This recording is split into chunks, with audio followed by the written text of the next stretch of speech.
There is a cruel paradox at the heart of building wealth.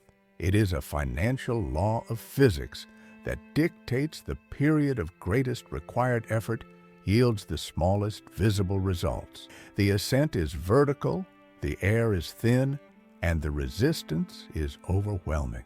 Charlie Munger understood this paradox better than almost anyone. He distilled the entire miserable truth of early financial life into a single observation.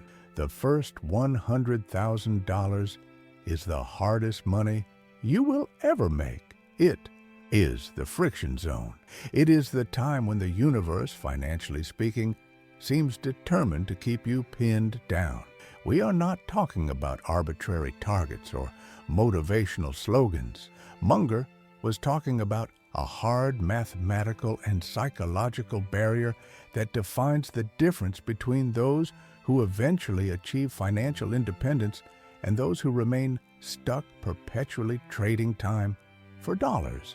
To understand why the first 100,000 is so brutally difficult, we must first understand the mathematics of input versus output and the psychology of compounding.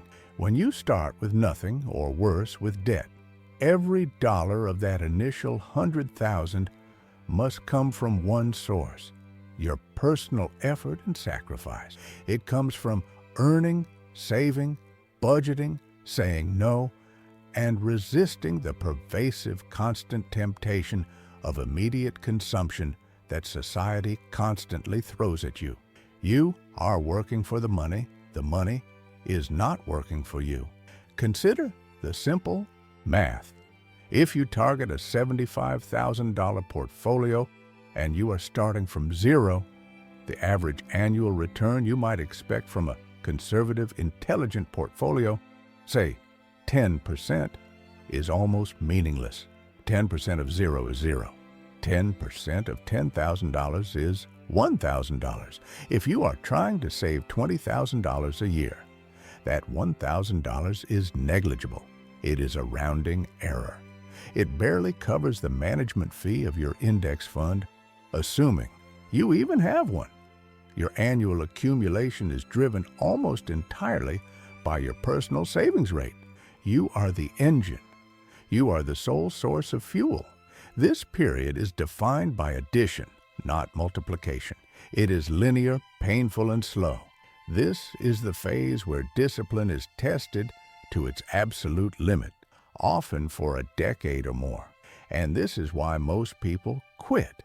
They look at the results after 2 years of painful savings and see the total is only $40,000. They see a small annual return that barely registers against the principal, and they conclude the system is rigged, or that the effort is simply not worth the sacrifice of their lifestyle today. They mistake the period of high friction for a permanent state of affairs. If you appreciate this deep dive into the practical math of Munger's wisdom, the kind of wisdom that requires deep thought and avoids the easy answers, take a moment now to hit that like button and subscribe to the channel. Your support allows us to continue dissecting and delivering these often overlooked financial philosophies that truly differentiate the long-term winners from the short-term spenders. It is an act of supporting the kind of sustained critical thinking Munger himself always championed. Now let us return to the friction zone. Why is the $100,000 threshold so decisive?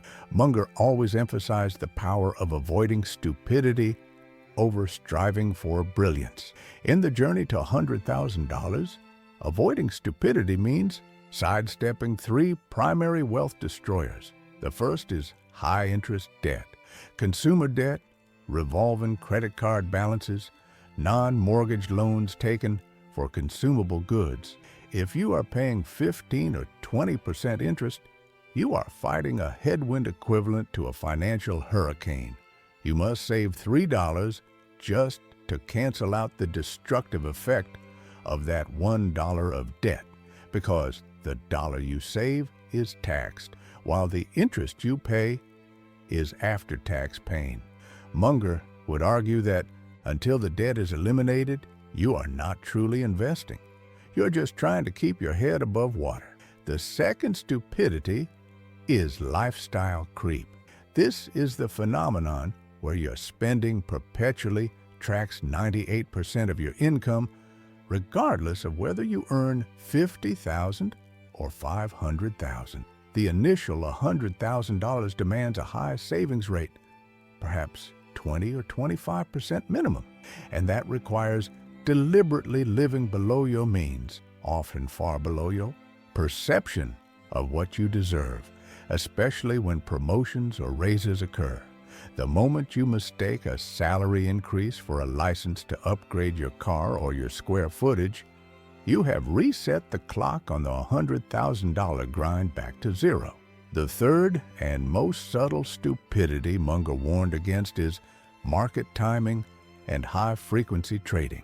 Early investors, desperate to accelerate the painful accumulation phase, often take large, unnecessary risks. They chase meme stocks or complicated derivative schemes, seeking to turn $10,000 into $50,000 overnight. This rarely works. Most of the time, the risk eliminates the principal, forcing the saver back to the painful linear process of accumulation. The first $100,000 is built on consistency and boring efficiency, not speculation. Munger's approach here is one of inversion. The easiest way to get to $100,000 is to identify everything that stops people from reaching it, and then systematically avoid those pitfalls. It is a game of defense, not offense. The true difficulty lies in the fact that your financial success in this first phase is entirely dependent on your character. It requires patience, frugality, and a delayed gratification muscle that must be worked out daily. Your money simply is not powerful enough yet to take over the heavy lifting. Think of it using the metaphor of a heavy flywheel. A massive industrial flywheel, perhaps 5 feet thick and 20 feet across, takes enormous, sustained effort to get moving. For the first hour, you push with all your strength, and it barely moves a single inch. You see no speed, no momentum, only the painful strain in your back. This is the journey from zero to $100,000. It is the constant application of force, pushing against the inertia of the system. Now, let us analyze what happens mathematically and psychologically once this immense initial inertia is overcome. What changes the moment you cross that six-figure threshold? Munger observed that once you reach $100,000, the relationship between you and your capital fundamentally shifts. The transition from $100,000 to $1 million is vastly easier than the journey from zero to $100,000. This is the great accelerator. The key mechanism at play here is the concept of compounding interest, finally achieving critical mass. Let us return to the math. Assuming the same disciplined, intelligent 10% average annual return. At $100,000, a 10% return is $10,000. Suddenly, your capital is generating income that is substantial enough to feel meaningful. If you are still saving $20,000 annually, your total accumulation for the year is now $30,000. Your money is contributing 33% of your total annual growth. It is now a partner, not a passenger. As that base grows to $200,000, the 10% return is $20,000. If you maintain your personal savings rate of $20,000, your investment returns now match your personal contribution. This is the genuine tipping point. The moment your capital begins to outpace your salary input. This is the quiet milestone, the one the financial press rarely talks about, but the one Munger always understood. The moment your savings contributions become secondary to your investment returns. From this point, the nature of growth shifts from being additive, driven by how much you add to being multiplicative, driven by how large your base is. This is where the flywheel metaphor truly applies. After years of painfully pushing the financial flywheel, it finally starts to rotate on its own axis. It is still slow, but now every time you push, the rotation feeds into itself. The rotational speed creates momentum, and the inertia that once worked against you now works fiercely in your favor. The shift is profound because it alleviates the psychological burden of having to be the sole engine of growth. The psychological change is perhaps more important than the mathematical one. Prior to $100,000, market dips and corrections are terrifying. If the market drops 10%, you lose $10,000. When your net worth is only $50,000, a $10,000 loss feels like a catastrophe. It often wipes out 6 months of hard, painful saving. This causes panic selling, which is Munger's ultimate sin in investing. After $100,000, and certainly once you hit $200,000, the psychological relationship with risk changes.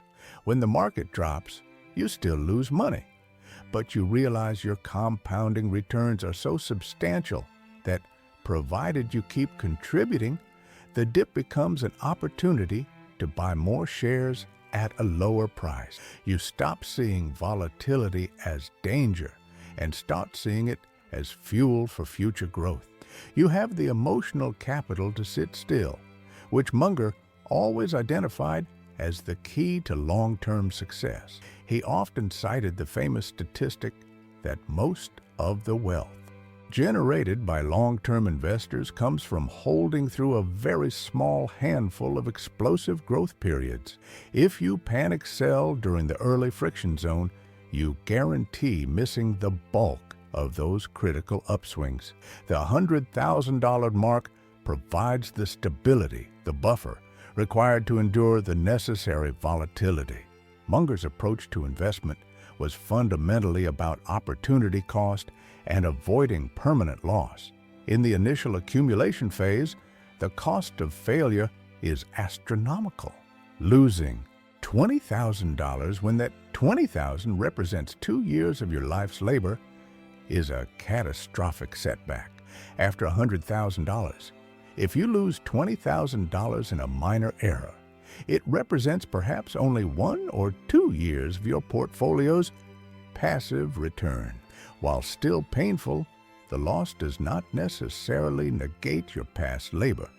Your savings engine continues to run, mitigating the damage. The accumulation of this initial capital also fundamentally changes your ability to utilize time. Munger believed that true investment wisdom was simply a matter of watching high-quality assets compound for a very long period of time.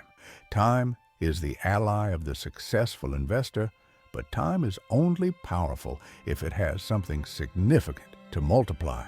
If you start saving at 25, reaching $100,000 by 35 means that when you hit 65, you have 30 years of compounding on a 6-figure base. If you delay reaching $100,000 until you are 45, you have only 20 years of compounding left.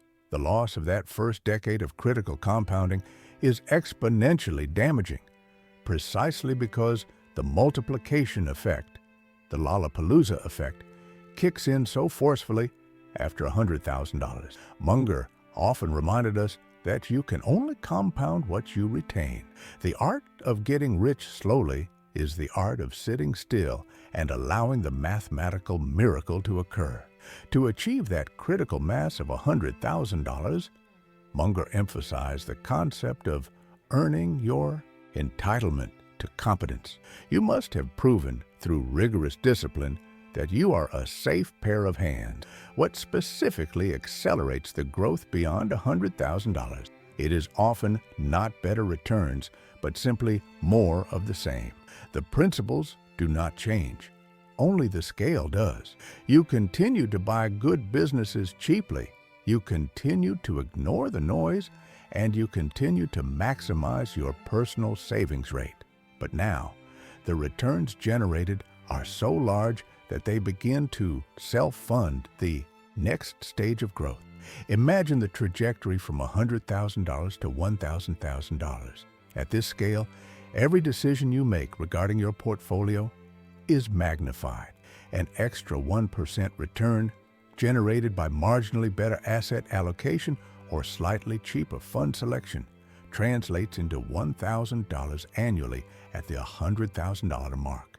At $500,000, that same 1% is $5,000.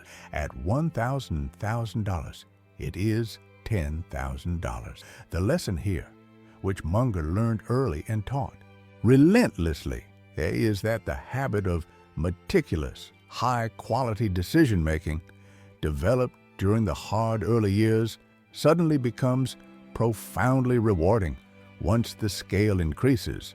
The difference between earning 9% and 10% on $100,000 seems minor, but that marginal difference, compounded over 30 years, is enormous.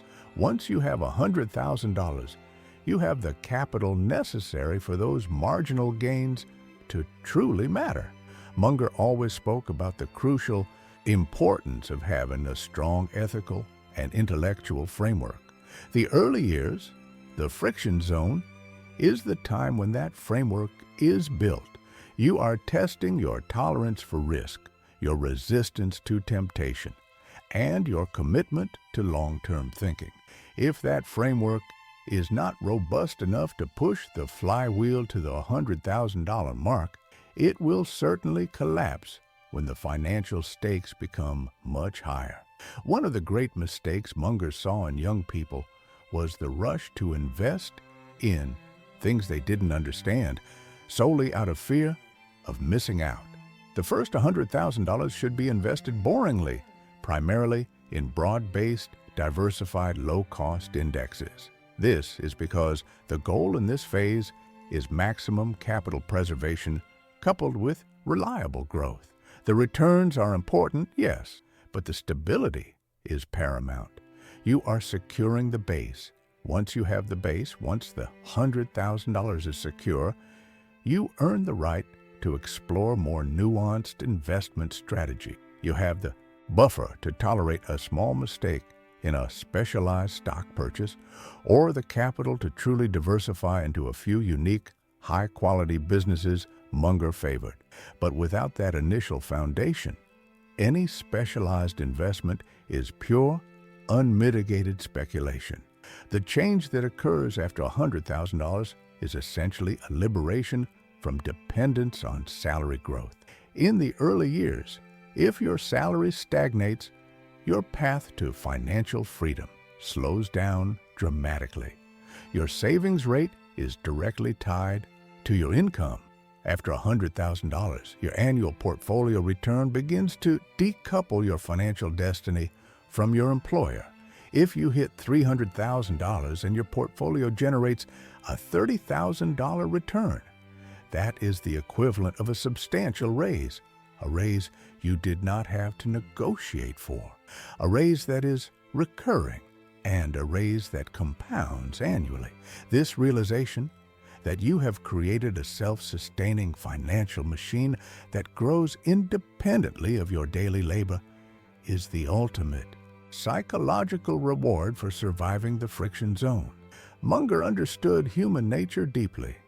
He knew that people required some tangible evidence of progress to maintain motivation over decades. The jump from 4 figures to 5 figures is nice, but the jump from 5 figures to 6 figures is substantial. The jump from 6 figures to 7 figures, which often takes less time than the jump to 6 figures, is proof that the painful sacrifice of the early years was worth it.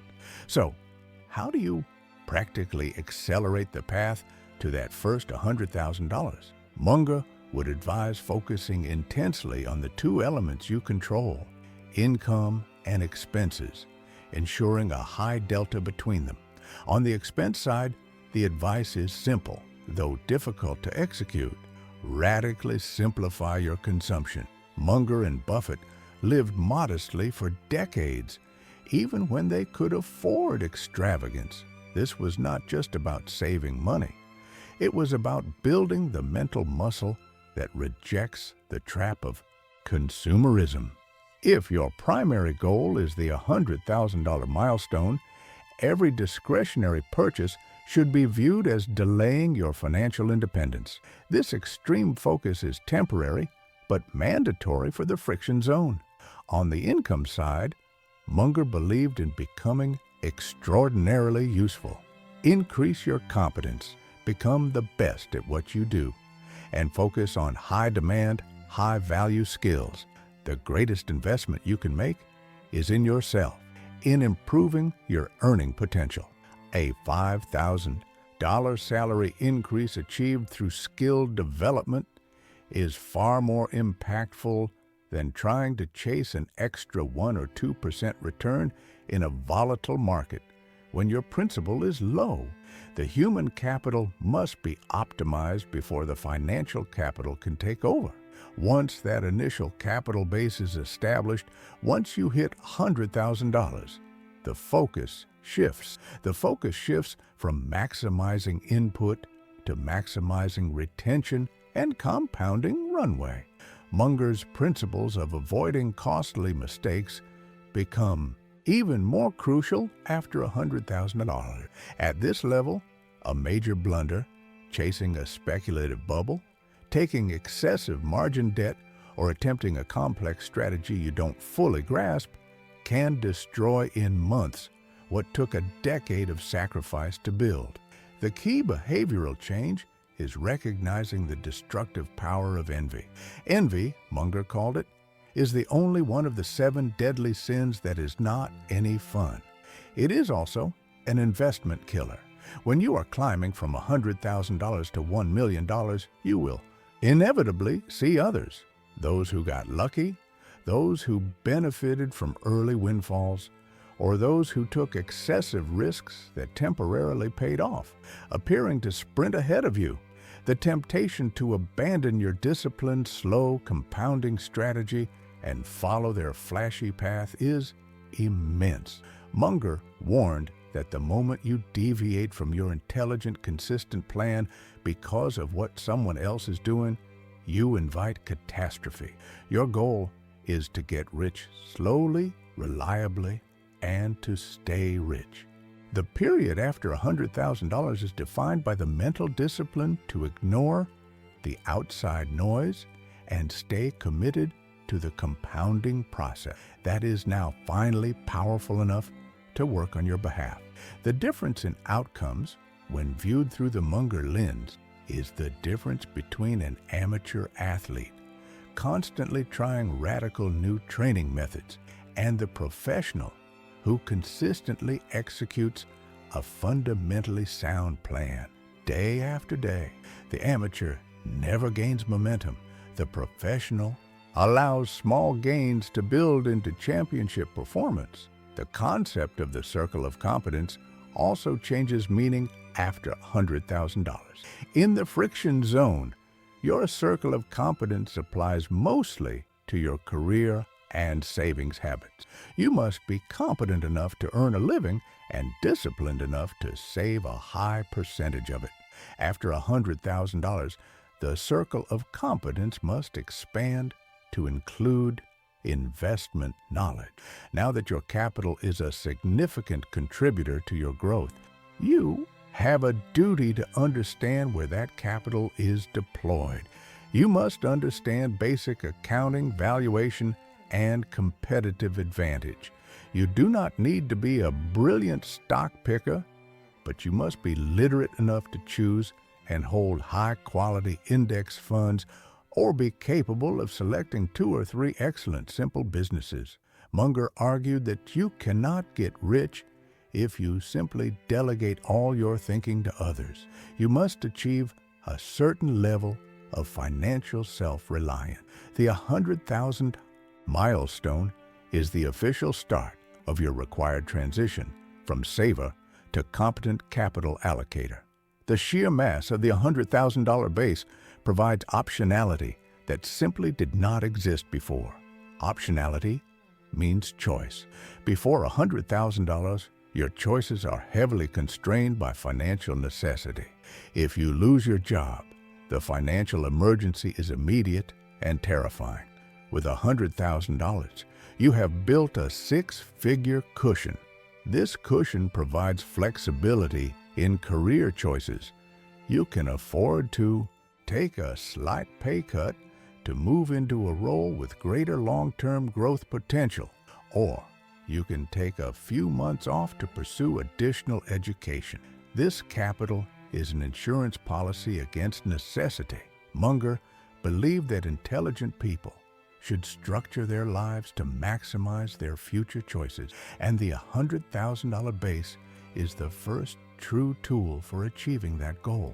It is financial gravity changing direction. Before $100,000, gravity is pulling you backward, demanding constant input and effort just to maintain your position, often measured in annual net worth gains that feel meager. After $100,000, the momentum is pulling you forward. You have reached escape velocity. In space physics, the cost of escaping Earth's gravitational pull is enormous. 90% of the fuel is burned in the first few minutes of flight, just to break free of the planet's grip. Once in orbit, the subsequent maneuvers, even those that span millions of miles, require only marginal amounts of fuel. The $100,000 barrier is the atmosphere. It is the dense, difficult, inertia-laden layer that requires the maximum amount of personal input and sacrifice. Once you are past it, your trajectory is self-sustaining. The compounding effect, driven by your now substantial capital base, becomes the primary propellant. The effort is still required. You must still save and invest wisely, but the magnitude of that effort relative to the results has diminished radically. Munger called the power of compounding the eighth wonder of the world. But he was clear that compounding only begins to display its magic once it has a substantial base to multiply. To illustrate the stark contrast, consider the time required to double your money.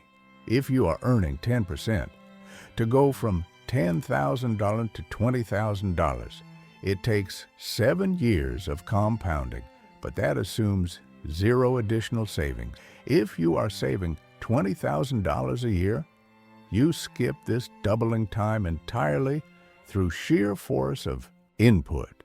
To go from $100,000 to $200,000, if you continue saving $20,000 annually, you hit the target in under 4 years. The compounding returns of $10,000 a year, plus your personal input, drastically accelerates the pace. But here is the critical shift. To go from $500,000 to $1,000,000. If you maintain that 10% return, the portfolio is generating $50,000 a year passively. This means your capital is generating 2.5 times your personal $20,000 annual contribution. The money is now working so hard that it is nearly impossible to stop the momentum, provided you adhere to Munger's rule of avoiding gross stupidity. The doubling time, which felt so slow and irrelevant in the early phase, suddenly becomes the dominant force in your financial life. The path to the first 100,000 is measured in personal effort. The path after that is measured in doubling periods. This changes the entire psychological landscape from one of scarcity and constant struggle to one of inevitability. You move from questioning if you will ever succeed to simply calculating when you will hit the next milestone. Munger believed that mastering the skill of delayed gratification was the defining characteristic of a successful person in any field, but especially in finance. The first $100,000 is the final, ultimate test of that skill. If you pass, you are financially initiated. If you fail, you are relegated to the perpetual treadmill of consumption. The friction zone also teaches invaluable lessons about market psychology because the early losses hurt so much, they instill a level of respect and caution for the market that is crucial for longevity. Those who skip the hard early struggle, perhaps through an early inheritance or a massive stock windfall, often lack the discipline and respect for capital required to preserve and multiply that wealth over the long run. Munger's philosophy suggested that the hard-won capital is sticky capital. It is capital you have a high incentive to protect because you know precisely the effort required to replace it. When you look at the successful long-term investors Munger studied, they were not generally people who made their first million quickly. They were people who had the character to endure the decade of discipline required to establish the base. And then they had the patience to let the natural laws of economics, specifically compounding, do the heavy lifting for the following decades. The greatest hurdle Munger identified for post-$100,000 growth is the temptation of complexity. Once people realize the power of their accumulated capital, they often seek to complicate their investment strategy, believing that the larger the assets, the more sophisticated the approach must be. They seek out expensive private equity, opaque hedges, or complex real estate deals. Munger's core lesson remains: simplicity is genius.